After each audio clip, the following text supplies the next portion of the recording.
President Obama used part of his Friday news conference to keep up the pressure for action on gun control. We can't sort through and identify ahead of time who might take actions like this. The only thing we can do is make sure that they can't have an entire arsenal when something snaps in them. And if we're going to do something about that, the politics has to change.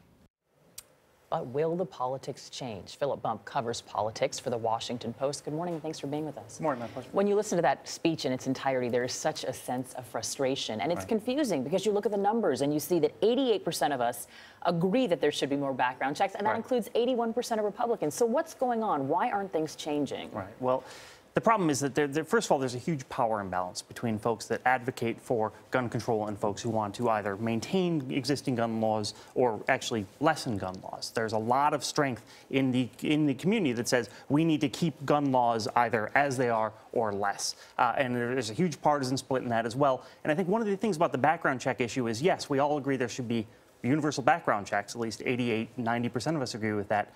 But when it comes to, if you ask Americans, should there be stricter gun laws, there's a huge partisan gulf, and that makes the politics very tricky. The website Vox reported some interesting numbers yesterday, that since Sandy Hook, there have been 986 mass shootings, killing more than 1,000, wounding more than 3,500. Right. At what point do you think, I mean, is there a point you think these kind of numbers will actually start having some impact in Washington? It's hard to imagine how they could get much bigger, right? I mean, the numbers you cited there, which includes any incident in which, you know, multiple people are shooting at each other and get injured. I mean, there's a lot of detail that's buried in there, but it's hard to imagine. I mean, President Obama's speech the other day, in which he essentially said, we all know what happens here. We've been through this so many times before. I don't know if there is a number that you can hit where something would change along those lines. To you, does it color this conversation at all, who the messenger is, this particular president?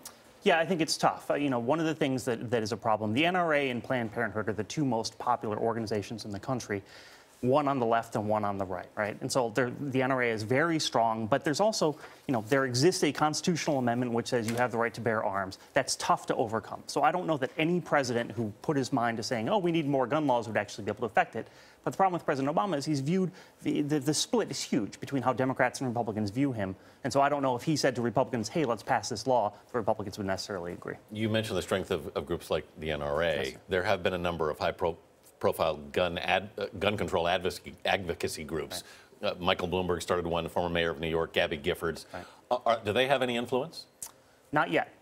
You know, and I say that with all due respect, but if you ask someone what the NRA is, they can tell you. If we ask someone what Everytown is, which is Michael Bloomberg's group, they could not. And again, part of the problem, Pew Research did a study in 2013 and found that folks who actually advocate for keeping gun laws as they are or rolling them back, those folks are the ones that go out and vote. They're the ones that contact their legislators, and the other folks just aren't motivated in the same way. I think we all thought Newtown would be, okay, this is the time, now things will change. Nothing has changed. What do you think, after all your years of covering politics, what will it take?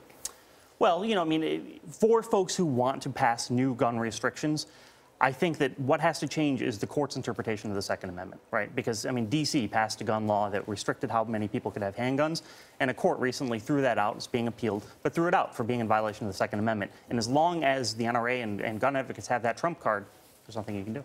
All right, Philip Bump with The Washington Post, thanks so much for being with us this morning. My pleasure.